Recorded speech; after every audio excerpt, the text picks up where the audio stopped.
Welcome to Central Bank Central. I'm Kathleen Hayes. So it's barely 2 days since the US and Israel launched an historic attack on Iran, just 2 days after US Iranian talks on Tehran's nuclear program ended without a deal.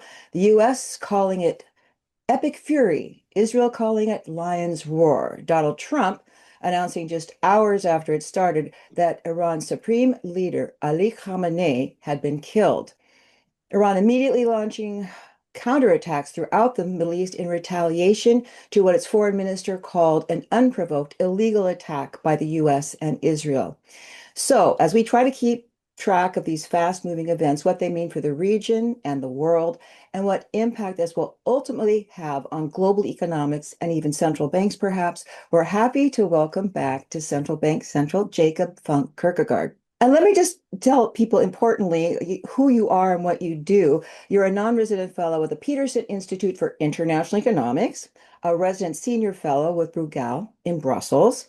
Prior to this, you worked for the Danish Ministry of Defense, NATO, the UN in Iraq, and the private financial sector, and you're a graduate of the Danish Army's Special School of Intelligence. So, you are the perfect person, as all you often are, for a discussion like this. Thanks so much. Sure. So, with so much was going on and a lot of back and forth, did you expect this action? I mean, I would say that a couple of weeks ago, I think it was clear where we were heading. For no other reason than the Trump administration transferred so many US military assets to the Middle East that you could always imagine some Hail Mary deal. But at the end of the day, it was pretty clear that the administration was preparing for the, shall we say, eventuality that there will be no deal in the negotiations. And I have to say, I never thought there would be a deal because the Iranian regime, in my opinion, was never going to give up its capacity to enrich uranium, their quote unquote civilian nuclear program, their ballistic missile programs, etc., which is what the Trump administration said they wanted. And therefore, yeah, I would say in the last couple of weeks, this was kind of where we were going. Who's running the Khomeini government now? Well, right now there is a transitional council consisting of the elected president, the head of the judiciary, and the leader of the Guardian Council, which is sort of a nondescript. I mean, the bottom line is that right now, the people that matter in Iran are the surviving generals that are calling the military shots. And there is going to be, and I think this is actually one of the more interesting things about what has already happened, 36 hours into this war, namely the death of Ali Khamenei, who for 30 years, 30 plus years, in fact, was the supreme leader of Iran. Meaning he was both the quote unquote head of the government, the state, but he was also very much the religious leader of Iran, and arguably a large part of the world's Shiite Muslims. And who's going to replace him, I think, will dictate the broader direction of Iran. I should say up front, I am very skeptical that proper regime change, as much as I would welcome it, is feasible.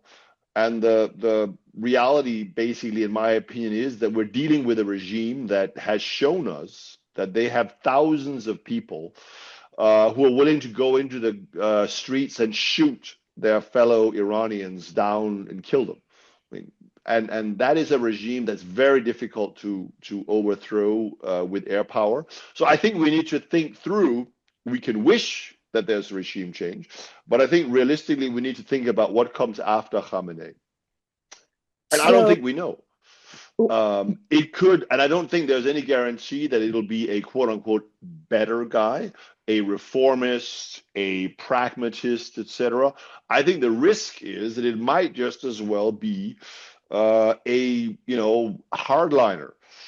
someone who is even more committed to building a nuclear weapon, etc., because he has just seen that if you don't have a nuclear weapon, well, you might get bombed and you might die. So Hmm.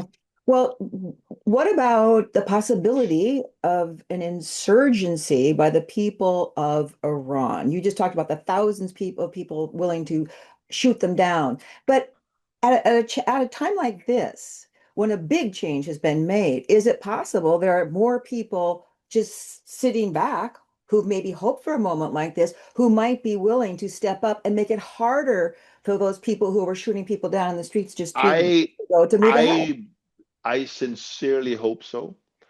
And I think there is, and President Trump in his announcement was very open in saying to the Iranian people, look, this is the chance you have for a generation to overthrow your oppressors. And I think you could see a scenario, and actually, I think we will start to see this when you look at the type of targeting that you're seeing in the war, because this is actually also what we started to see towards the end of Israel's war with Iran in June last year, namely that US and Israeli air forces start going after what you would call local points of the regime or the police stations, the heads of the Republican Guard, the Basij militia, etc., so that if you get, for instance, a local uprising in a provincial capital somewhere in Iran, Israel and the United States would immediately go to destroy blow up literally the local police stations, the regime support centers, etc., so as to allow the Iranian population to take control of their own destiny. And that, of course, could cause a much more sustained and significant popular uprising that the regime would struggle to put down because their strong points had been bombed from the air. But I would also say that this is a type of scenario where the regime might get more dangerous if it feels that it's about to lose domestic control. I have always had the view that it's very unlikely, and I think this has sort of been borne out so far, even if I have personally been surprised at the very extensive amount of retaliation that the Iranians have metered out to the region, Dubai, and the other Gulf states. I have always thought that they were not going to start shooting directly at the Gulf or the Persian Gulf oil installations because it would kind of be suicide for them as well. But if they are afraid suddenly that actually a domestic uprising facilitated or aided by US and American airstrikes might succeed, you could see them where they say, all right, if we're going down, everybody is going Yeah, down. yeah, And they sort of say, well, maybe if oil goes to 200, maybe mhm, that will save us. It's sort of a Hail Mary desperate move. sure.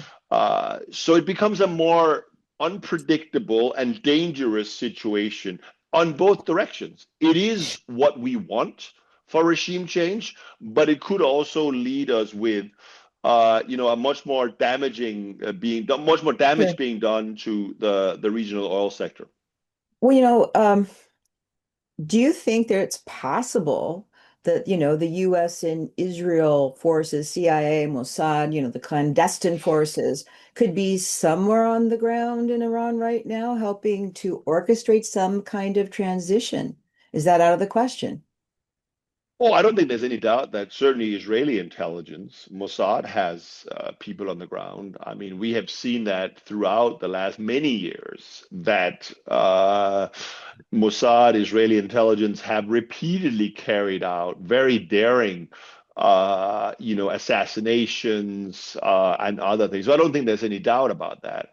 But it's one thing if you are a small number of people, because I don't think that we're not talking about hundreds or sort of a Mhm, mhm. clandestine army here. We're talking about a limited number of highly skilled intelligence officials. And again, if you're trying to foment a broad-based popular uprising, I'm not sure that it's not so easy to do if you are only a limited number of people whose task probably is actually to track the whereabouts of Iran's, political and military leadership. Um, so I would personally be skeptical that something like this could be pulled off. That you could have the instigation of a popular uprising from quote unquote the outside. But I would also say I don't think you need that.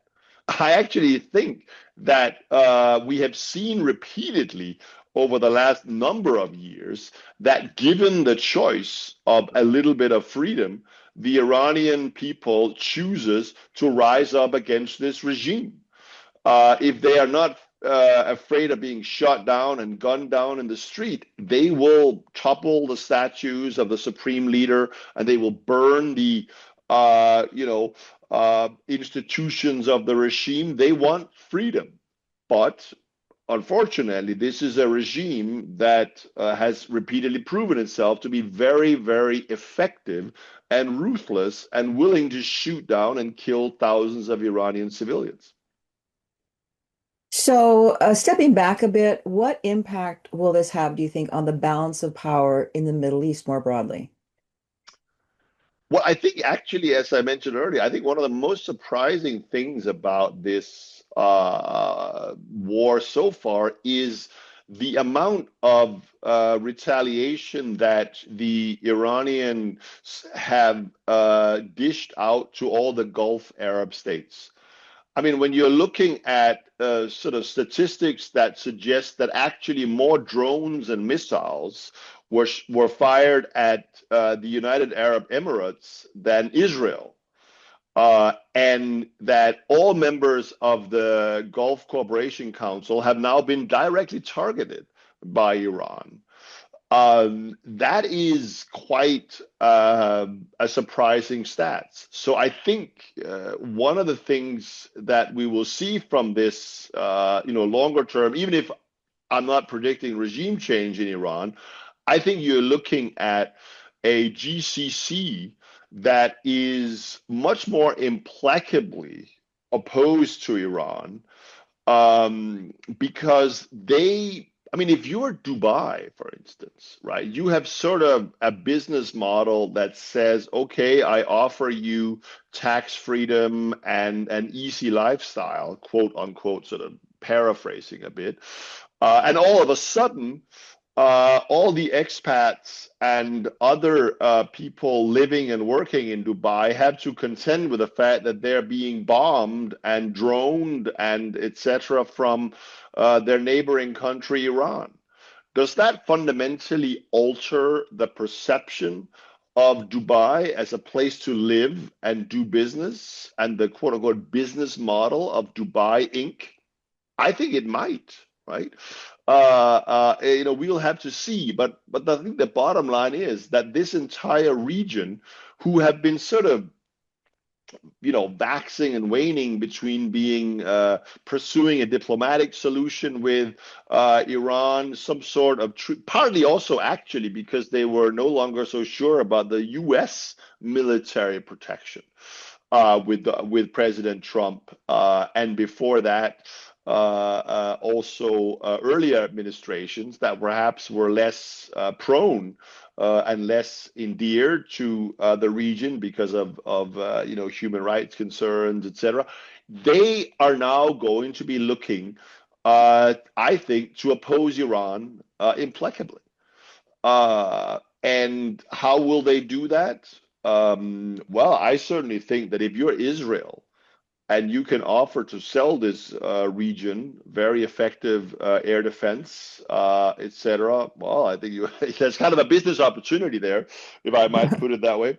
Um, so I do think that that is probably in some ways the most important shift that the entire Sunni Arab region of the Gulf we will now be back to that they will view their principal opponent as being Iran.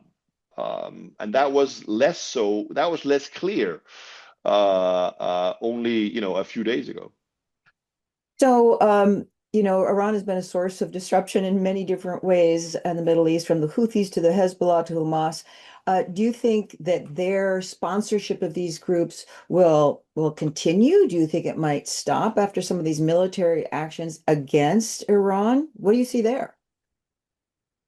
I I think I am doubtful about that. I mean, I think that the groups or the powers, quote unquote, within Iran, and by that I mean overwhelmingly the Republican Guard, that really is the force within Iran that is responsible for all the support for these proxy armies around the Middle East. I don't think, as long as this regime is in power, they will want to, support these groups in different parts of in Iraq, as you mentioned, in Lebanon, in Yemen. The question, of course, is how many resources will they have available to do so? Will they have as many resources as they have had over the years? Will they have the ability, like what we saw during the Syrian civil war, that they can dispatch thousands of Iranian quote unquote volunteers to fight Mhm. in civil wars around the Middle East? I'm much more skeptical about that because I think it's very clear that the Iranian regime, certainly after the current war, will be even more precarious economic situations. But I don't think that they will abandon these proxy militias. It's possible that Israel and the other ethnic groups in Lebanon, for instance, might force Hezbollah to become or disarm, so that Hezbollah is no longer, a private army, but actually more like a normal, quote unquote, political party. But I think that's very difficult to imagine something like that happening in Iraq, where clearly the Shiite militias are arguably Okay. the dominant political force, and similarly in Yemen, where the Houthis, are still in, arguably the dominant military force in the country. So oil prices, you're not an oil person, you're an international economist and obviously such an expert when it comes to these military issues, and you're totally immersed in this. But first of all, I mean, $100 a barrel, you mentioned 200. And what is the dynamic of that, besides what it's going to mean for oil, but for the dynamic, not for everybody in the world, but also specifically for Iran? What is that going to mean if it goes shooting up? I mean, I think I would say first of all, if you sort of look, we are now having a full-blown, all-out assault by the United States and Israel on Iran. If you had sketched out those types of scenarios in sort of war gaming and market gaming at any point in the last 20 years, the first and immediate response would have been oil goes to 150 or some very, very dramatic, price increase, similar to what you saw after the, Iraqi invasion in Kuwait and the like. We have not seen anything like that so far, at least. Now, markets will open tomorrow, and we will see. But early indications is that oil prices might go up by say 10%. So they've already gone up a bit. So we've gone from 60 to 70, and we may go to 80. And I'm like, okay, $80 when Israel and the United States are launching an all-out assault on Iran. Well, that's not so bad, if I might put it that way. What that tells you is that you have a global oil market that's one, very well supplied, and you also have, and I think this is equally important, you also have, I think, a clear indication, and you've heard this, by the way, from the Iranian government, that they are not interested in closing the Strait of Hormuz. They are they don't want U.S. warships sailing through the Strait of Hormuz because if they are, they're probably going to, fire missiles at them. So Yeah. that kind of makes sort of Yeah. sense. But the idea that Iran is about to lay out thousands of sea mines in the strait, or use all their drones and missiles to fire them at oil tankers, I don't think we're there. And the main reason for that is that if that happens, then we have already seen today, in fact, that the Saudi government announced that if Iran continues to strike at targets in Saudi Arabia, they will launch retaliatory attacks against Iran. And the truth is that Iran's oil export facilities are extraordinarily vulnerable. Kark Island, which is one specifically significant export node, accounts for about 80% of all Iran's crude oil exports.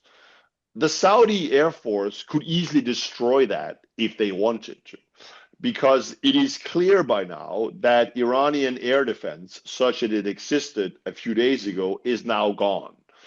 The US and Israel have destroyed that. So if Iran starts a war on quote unquote local oil installations, they will lose that fight very, very rapidly and very, very badly.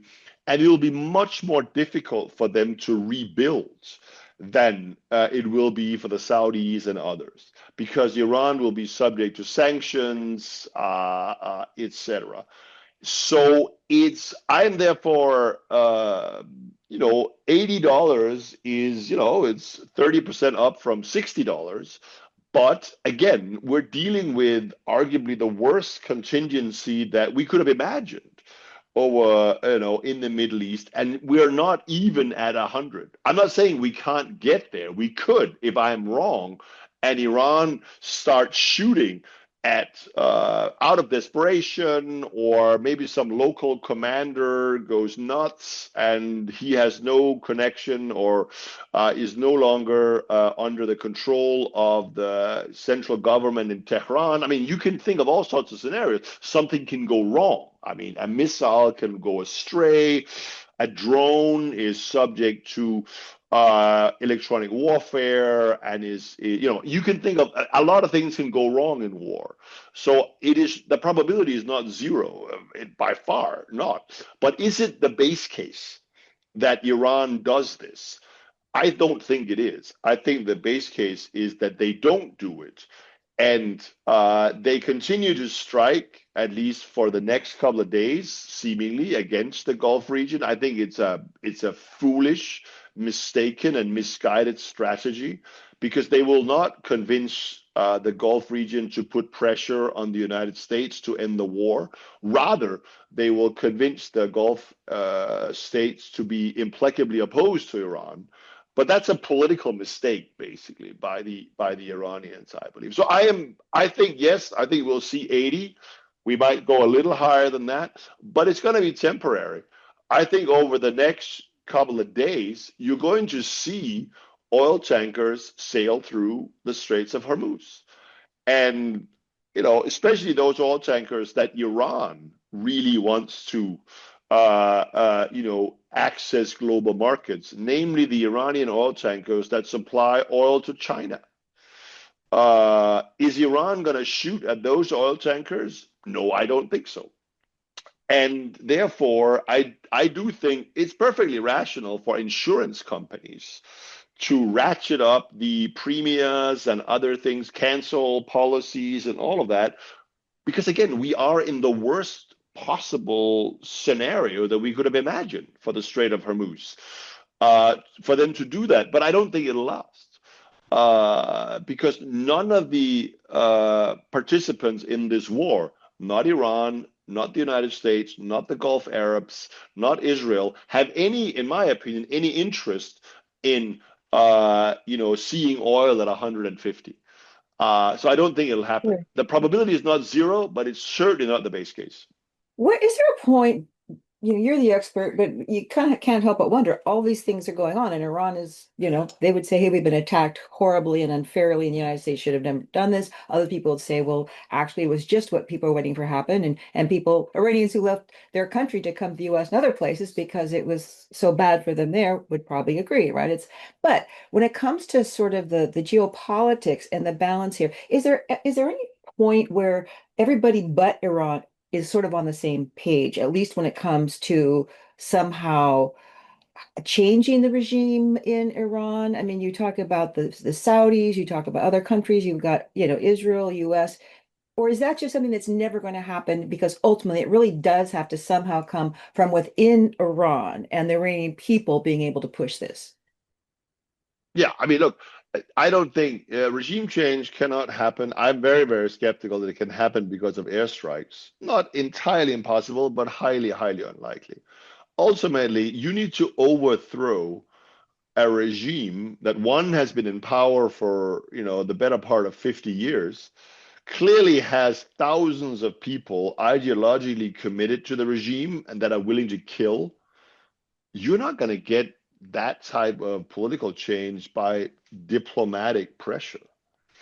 It's possible that over time you can get it through economic, collapse gradually, which is sort of what's happening in Iran. Uh, but it's not going to change, I think, without a significant amount of violence domestically in Iran, because the people who are currently in power, they don't want to give up that power. They've got a lot of things to lose, and they've got a lot of guns, and they're willing to use them. And that, therefore, it doesn't matter if every country in the UN voted against or were opposed to Iran, which is of course not the case. But they would not, unless they were willing to outright invade Iran, which I don't think anybody Yeah. is, certainly not the United States. Uh, it doesn't matter, for a lack of a better word. What matters is the domestic balance of power between a population who wants freedom and a regime that wants to repress. There you go. Well, you mentioned China, so I just have to ask you, China is sitting there going, uh-oh, oil's at least going to cost us a lot more for a while, right? So how do you think they'll be affected by these squeeze supplies? You're pretty convinced it's going to get back to normal pretty quickly. But what do you think is that's going to lead to and what if it does stay high longer, right? I mean, do they go to Russia for more oil? What happens to China? Yeah, I don't think there's any doubt, unfortunately, that this is good news for Russia. Because Russia has right now a record number or record amount of seaborne crude, literally sailing around the seven oceans, the global oceans, looking for a buyer. And clearly, if the Strait of Hormuz is closed only for a few days or a week or whatever the number is, or not closed, but it's very insurance-wise expensive to sail through it, that Russian crude becomes a lot more attractive. So I certainly think, and especially for China, who can obviously buy it without the risk of sanctions from the United States or the EU or anybody else.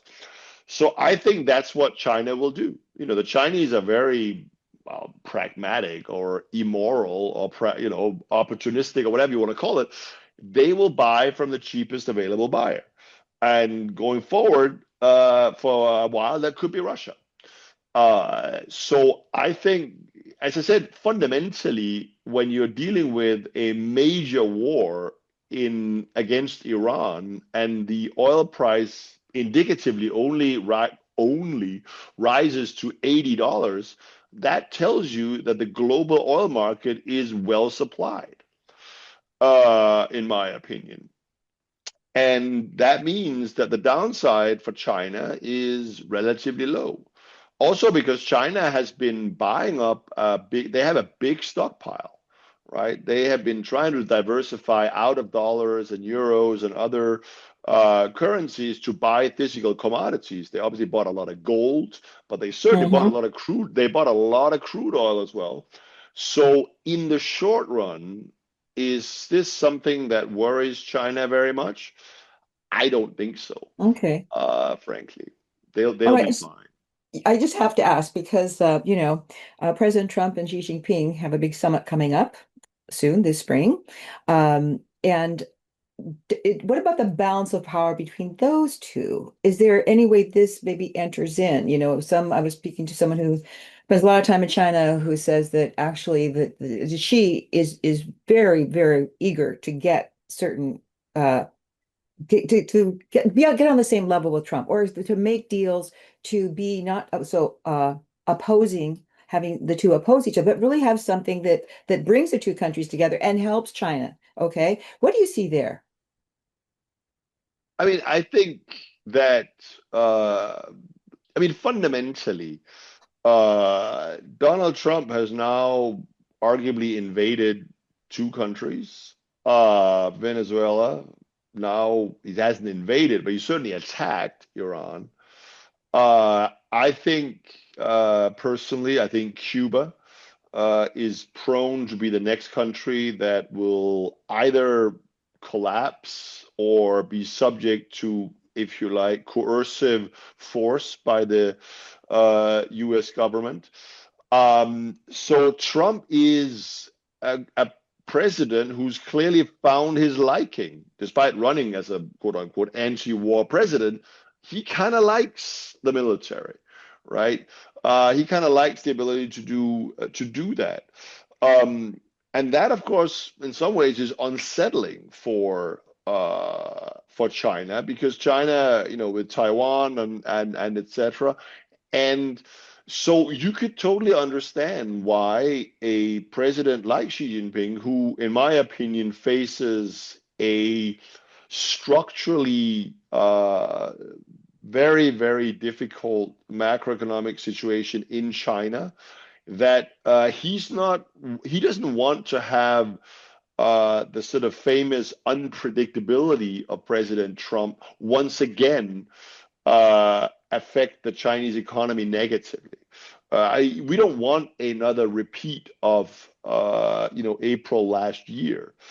Now, the probability of that, of course, I think is quite low because China has clearly or shown that it can intimidate the United States with critical minerals, etc. But nonetheless, for a president who's so seemingly cavalierly or easily utilizes the United States military force around the world, I can totally understand, since China is in many ways the sort of identified ideological opponent of the United States, that you wanna have a working relationship with that president. You don't want to take any risks. Not that I'm predicting, war against the United States or China. I don't think that will happen. But I can totally see why President Xi wants to establish kind of a rapport with President Trump, especially because obviously there's been some, pretty serious trade policy skirmishes between the two. I don't think President Xi is going to offer many concessions to President Trump or the United States, but I do think he wants to establish a kind of personal rapport and some sort of stability in the political and economic relationship. Was there any other thought you want to leave us with as we wrap up this very in-depth, very comprehensive conversation, from the death of the supreme leader, Ali Khamenei, in Iran, to we've gone all the way to China now. Any other thought you think we should all be considering as we watch all these events unfold and what they're going to mean in the days, weeks, months, years ahead? I think unfortunately there is a real possibility that they won't mean anything. that Mm. actually we, the United States and Israel, will have bombed Iran, will have killed the leader of Iran. Um, but 2 weeks from now, this war might very well be over. The regime will still be in place. Oil trade would have normalized, and the U.S. quote unquote armada will sail home, and that will be that. I think that there's a real possibility of that unfortunately happen. A lot of things can happen given what's already happened in Iran, but I think the one of the main issues with the outbreak of this conflict is that there never appears to have been a sort of strategic calculation on behalf of the Trump administration. What is it we're trying Hmm. to achieve by this military action? When President Trump announced it, he said, well, Iran is never going to have a nuclear weapon. We want to get rid of destroy the Navy. We want to eliminate the ballistic missile program. And of course, you, the Iranian people, please rise up. But there is no guarantee that any of those will be achieved. There's no doubt we can set back the nuclear program. We can destroy most of the missiles and missile production factories, etc. But can we eliminate these programs without regime change, which is, in my opinion, highly uncertain? I think the answer to that question is probably we cannot. Well, chapter one, just, the Yes, beginning of the story, you saying could be done in a couple of weeks, and we'll be back soon if it is to talk to you again, Jacob. Thanks so much. Thank you so very much. my Yeah, pleasure. Jacob Kirkegaard, a non-resident fellow at the Peterson Institute for International Economics, where I first met him, by the way. He's also a resident senior fellow with Breugel in Brussels. I'm Kathleen Hayes, and this is Central Bank Central.